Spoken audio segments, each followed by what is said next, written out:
अस्सलाम वालेकुम दोस्तों, मैं हूं शाहिद हुसैन, आपकी खिदमत में फिर हाज़िर हूं।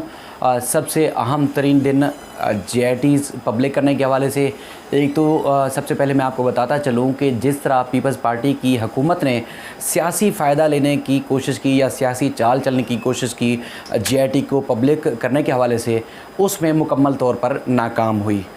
वो ये है कि जिस तरह उन्होंने कुछ दिन पहले ऐलान किया था कि 6 जुलाई को JITs पब्लिक करेंगे, तो JITs पब्लिक करने का इनका कोई अपना ज़ाती फ़ैसला नहीं है सिंध हुकूमत का, और ना ही ये अवाम के मफाद में ये सारा मामला किया गया है, बल्कि सिंध हाई कोर्ट ने 28 जनवरी 2020 को वफाकी वज़ीर अली ज़ैदी की दरख्वास्त पर यह हुक्मनामा दिया था। और उसके बाद आज यानी कि JITs ये पब्लिक कर दी गई हैं और ये अहम तरीन चीज़ सामने आई है। और उसके बाद जिस तरह उन्होंने क्रेडिट लेने की कोशिश की, वो भी मैं एक एक करके आपको बताऊंगा। जिस तरह उन्होंने सियासी फ़ायदा लेने की कोशिश की और उसके बाद फिर आगे चलकर जिस तरह उन्होंने जो है वो खुद ही बहरहाल आगे पीछे जाके समझ लें कि वो उनको मायूसी का सामना करना पड़ेगा और करना पड़ रहा है, क्योंकि जिस दिन ऐलान किया उसके बाद ही JITs जो है वो एक तरफ से तो वायरल होना शुरू हो गई, सोशल मीडिया के ऊपर आ गई। और उसके बाद एक निसार मुरई की JIT है वो तो इनकम्प्लीट है। वो ये है कि निसार मुरई का सबसे पहले बताऊं कि एक तो आसिफ अली जरदारी के ख़ास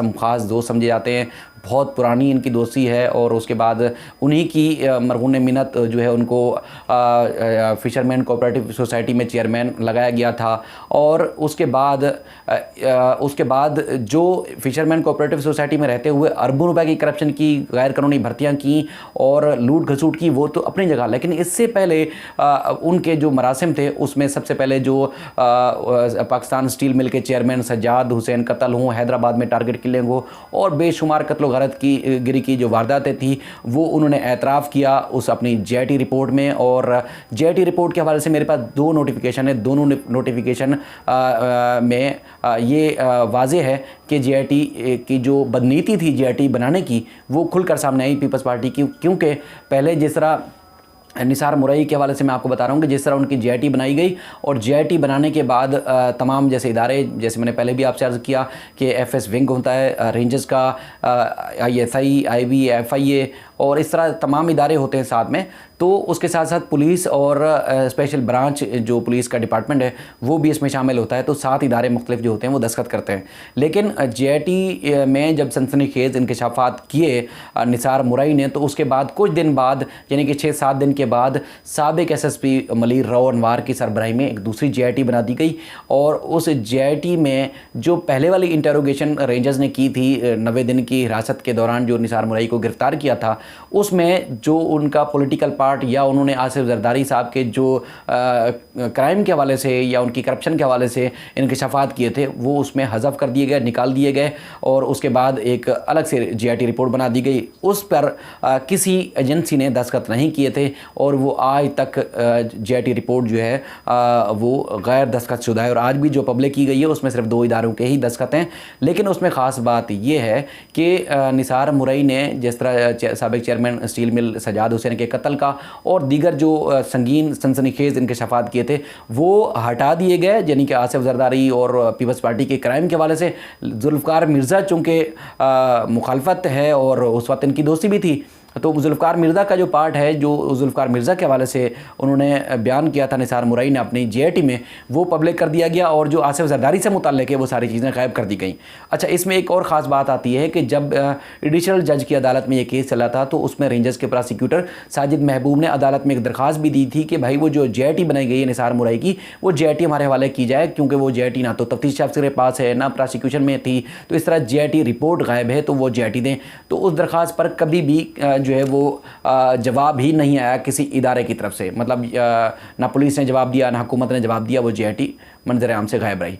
इसके अलावा आज जो कुछ हुआ वो आपके सामने है कि निसार मुरई का मुकम्मल तौर पर पार्ट गायब है। अच्छा, अब जो एतराफ़ात किए थे, इंकशाफात किए थे, उस पर किसी इदारे ने काम नहीं किया। निसार मुरई के ऊपर करप्शन का और बदउनवानी का जो रेफरेंस बना, उसमें इतना मजबूत और ठोस शवाहिद थे। नैब ने जब JIT के बाद कलेक्ट किए, तो उसके बाद निसार मुरई की सिंध हाई कोर्ट से 2 बार ज़मानत मुस्तरद हो चुकी है। इतने शवाहिद, हालांकि कभी तारीख में मेरा नहीं ख्याल कि किसी मुलज़िम की इतनी बार ज़मानत जो है मुस्तरद हुई हो। हालांकि पीपल्स पार्टी की हुकूमत है, उसके बावजूद जो है वो हम देखते हैं कि उनको नाकामी का सामना करना पड़ रहा है। और उसके बाद अब सुप्रीम कोर्ट में भी उन्होंने रजू किया हुआ है। सुप्रीम कोर्ट में भी उनको जो है वो उनकी दरख्वास्त ज़मानत मंजूर नहीं हुई और आज तक वो जेल में है, सिर्फ करप्शन के केसेस में। लेकिन जो क्रिमिनल पार्ट था, क्रिमिनल पार्ट में उनको समझ लें कि उनके खिलाफ कोई कार्रवाई नहीं की गई और ना ही जो आगे जिन जिन लोगों के नाम लिए उसके ऊपर कार्रवाई की गई।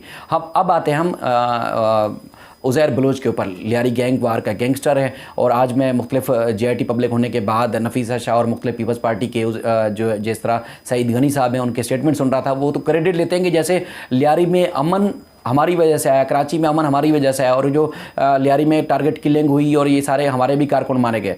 बात ये शुरू होती है, एक एक तस्वीर और एक एक चीज़ मंजर आम पर आई JIT में। और JIT में अब जो कुछ 164 में 164 में उज़ैर बलोच ने जज के सामने एतराफ़ किया, जिसमें उसने फरियाल टालपुर साहिबा और उसके अलावा आसिफ जरदारी, उसके बाद कादिर पटेल जो असम्बली में धुआंधार प्रेस खिताब करते हैं, सईद गनी सबके मशहूर हैं और सईद गनी के साथ साथ शर्मिला फारूकी और पीपल्स पार्टी की जो करता धरता और ख़ासतौर पर कराची के लोग हैं, उनके बारे में उन्होंने एक एक चीज़ वाज़ेह की कि किस किस को किस तरह नुकसान पहुंचाया, किसने किस तरह असला फराम किया और किस किस तरह वो उनको सियासी और उसके अलावा जो क्राइम करके उनको पीपल्स पार्टी को फ़ायदा पहुँचाते थे और किस तरह उन्होंने अपने क्रिमिनल लोगों को फिशरमैन कोऑपरेटिव सोसाइटी और दीगर जगहों पर भर्ती करवाया, पुलिस से क्या क्या फ़ायदे लिए, वो 164 के बयान में है। लेकिन जो JIT रिपोर्ट पब्लिक की गई है 27 सफ़ात पर मुश्तमिल, उसमें उसका सियासी पार्ट गायब कर दिया गया है। यानी कि जो आसिफ जरदारी, फरियाल टालपुर और पीपल्स पार्टी की जितनी भी क़यादत के नाम लिए थे वो नाम वहाँ से गायब हैं। अब बदनीति आप देखें कि यहाँ पर क्या है, जो 164 में वो JIT में था वही JIT थी, लेकिन JIT से वो गायब कर दिया गया है। अब हम आते हैं इन चीज़ों के ऊपर कि तमाम इदारे उनके पास ज़ाहिर है वो JIT की कॉपीज़ भी होती हैं। मतलब अब चूँकि इदारों के पास इस तरह इख्तियार नहीं होता कि वो मतलब आके अचानक जो है वो पब्लिक कर दें या कोई चीज़ ले आएँ। अब अली जैदी साहब की दरख्वास्त सिंध हाई कोर्ट में तौहीन अदालत की ज़ेर समाअत है।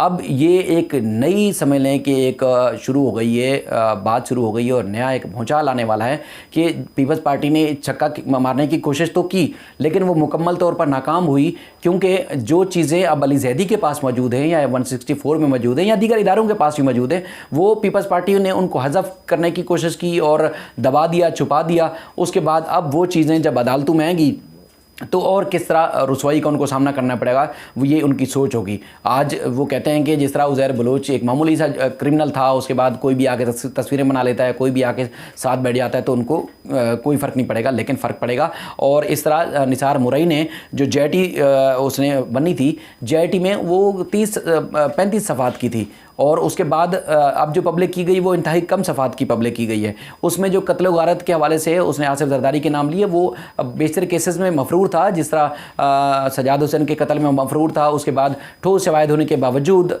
प्रोसिक्यूशन चूँकि अपनी है और अदलिया भी तकरीबन अपने वक्त में अच्छे वक्तों में लगाई गई है, जजेस भी मुख्तलिफ इदारों में, इलाकों में, तो मुख्तलिफ अदालतों में, तो शायद वो किसी तरीके से फ़ायदा पहुँचाते हो। लेकिन प्रोसिक्यूशन तो अपनी है ना, वो तो कोई मसला नहीं, जब चाहे नो ऑब्जेक्शन देकर उनको रिहा करवा सकते हैं। लेकिन हैदराबाद में भी निसार मुरई के ख़िलाफ़ केस था, उसको भी किसी ने नहीं छुआ, हालांकि उस केस में आज तक वो मफरूर हैं, वो भी कत्ल का है, टारगेट किलिंग का है। और जो मैं आपसे JIT की बात कर रहा था, वो JIT भी जो बनाई गई रोहनवार की सरबराही में, वो नोटिफिकेशन भी हैं और एक JIT के ऊपर दूसरी JIT बनाई और उसमें भी बदनीति पीपल्स पार्टी की बिल्कुल खुलकर सामने आई। और निसार मुरई के साथ साथ उज़ैर बलोच के हवाले से भी जहाँ तक आती है बल्दिया सानिया बल्दिया फैक्ट्री की, तो उसमें जब पुलिस को इख्तियार दिया गया 2015 में, उसके बाद भाईला बिरादरान चूँकि तंग आके यहाँ MQM के खौफ से मुल्क छोड़ चुके थे, उसके बाद साबिक उसके बाद जो SSP आजकल साजिद सदोज़ई साहब और उसके बाद जो पुलिस एहलकार हैं, दीगर पुलिस अफसरान, उन्होंने कार्रवाई की। लेकिन सबसे ज़्यादा जो काम किया इस JIT रिपोर्ट मुरतब करने में, उन फैक्ट्री मालिकान को कायल करने में और तफ्तीश को सेशन अदालत से ATC में मुंतकिल करवाने में, रेंजर्स के बाद अगर किसी का बहुत आला तफ्तीश रही है तो वो तफ्तीश रही है साजिद सदोज़ई की। वो अब केस हतमी मराहल में दाखिल हो चुका है। अब बल्दिया फैक्ट्री के केस में मैं आपको अगर बताऊँ तो उसमें 400 के गवाहों के बयान रिकॉर्ड हो चुके हैं और 2 मुलजमान यानी कि MQM का साबिक सेक्टर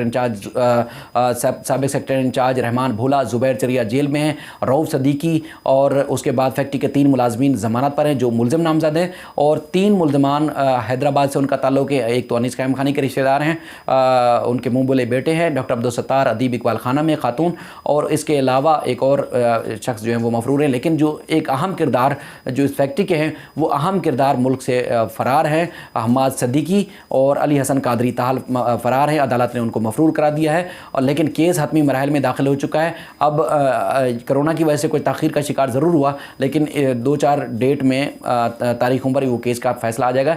जो जो उसमें मुलव्वस अनासर थे बराह रास्त उनको उम्मीद करते हैं कि शवाहिद और प्रोसिक्यूशन की रोशनी में वो उनको सज़ा ज़रूर होगी।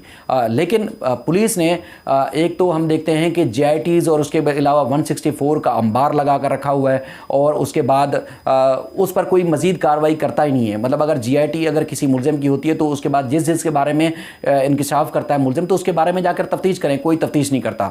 सबसे एक नाकामी तो ये होती है। दूसरा, आज अगर पीपल्स पार्टी वाले निसार मुरई और उसके उज़ैर बलोच के हवाले से कह रहे हैं कि उन्होंने पीपल्स पार्टी के बारे में कुछ कहा ही नहीं है, तो तमाम इदारों के पास इंटेरोगेशन रिपोर्ट के साथ साथ वीडियोस क्लिप भी होते हैं। जब कोई मुलज़िम से स्टेटमेंट रिकॉर्ड किया जाता है तो आजकल वीडियोस भी बनाई जाती हैं, तो वो शवाहिद के तौर पर उनके पास मौजूद हैं। और हमेशा की तरह हम यही देखते हैं कि तमाम इदारे समझते हैं या उनकी ये होता है कि वक्त का इंतज़ार करते हैं, लेकिन यही होता है कि हमेशा वो वक्त ही नहीं आया जिस वक्त हम ये समझें कि किसी भी क्रिमिनल या जराइम पेशा शख्स को सज़ा दी जाए और बर वक्त सज़ा दी जाए। तो इस तरह फिर ये जुर्म बढ़ता है और फिर बढ़ता चला जाता है, और फिर इसी तरह मजलूम जो है वो पिसते हैं और पिसते चले जाते हैं। तो ये 3-4 चीज़ें अहम हैं, और आगे जाकर मज़ीद होगा, क्योंकि आज अली ज़ैदी ने ऐलान किया है, जिस तरह मैं आपसे अर्ज़ कर रहा हूँ कि उनके पास भी शवाहिद मौजूद हैं। जिस तरह मीडिया चीज़ें सारी रिपोर्ट करता रहा पहले दिन से, और आज वो JIT से गायब कर दी गई हैं, और तो अली ज़ैदी के पास या तमाम इदारों के पास मौजूद हैं। कल उन्होंने प्रेस कॉन्फ्रेंस का ऐलान किया है।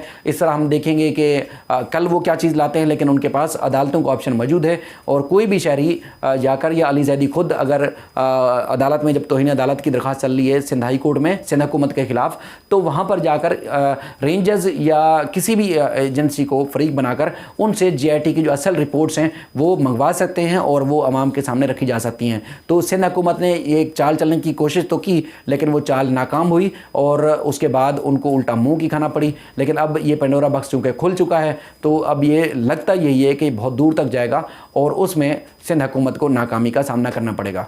बहुत शुक्रिया। फिर 1-2 और इशूज़ हैं आसिफ अली जरदारी के हवाले से, और शायद खान अब्बासी भी आज अदालत में पेश हुए, तो वो भी मैं वीडियो बनाऊंगा, क्योंकि उन्होंने भी वही चाल चलने की कोशिश की जिस तरह आसिफ जरदारी के बारे में मैंने कुछ दिन वीडियो में पहले कहा था कि वो फ़र्द जुर्म आयद नहीं होने देंगे। तो उस तरह एक वीडियो अहम उसमें बातें हैं।